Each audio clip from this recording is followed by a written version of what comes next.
Sarah Walters is the narrator of Girls in Trucks. She's a debutante from South Carolina.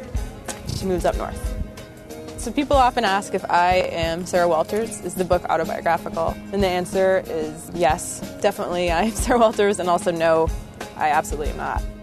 I'm a lot like the main character in that I also grew up in Charleston, South Carolina. I've lost my accent. We're different in that I actually was never a debutante. I don't have the manners to be a debutante at all. Sarah Walters, she didn't really feel like she fit in completely back in the South, and which is one of the reasons she left. And then when she leaves, she also doesn't feel like she fits in. My whole childhood, all I wanted to do was leave. And then when I actually left to go up north for college, I was so homesick. I became interested in writing this book because I was living in New York as a Southerner and feeling a bit lost myself. New York for a Southerner is tough because everything about New York is fast and dark and cold. When I was living here, I would feel very lost.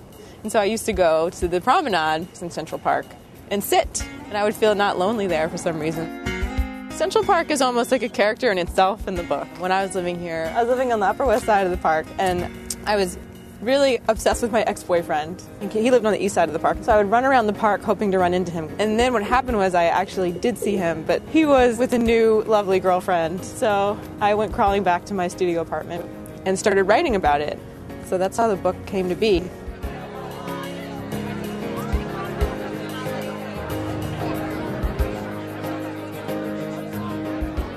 In the book, the characters definitely cope with dating differently.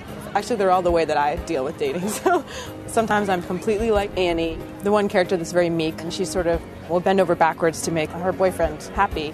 Sometimes I'm a lot more like Charlotte in that I'm very ballsy and really tell men what I want.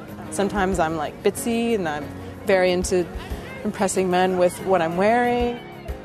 I learned a lot from writing a book about Sarah Walters because she makes so many mistakes but still has a lot of faith in love.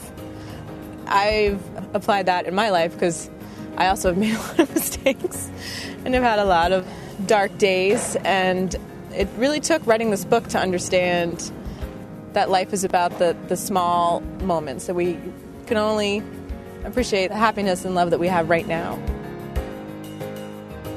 That's one of the great things about writing this book. It kind of changed my life in that way.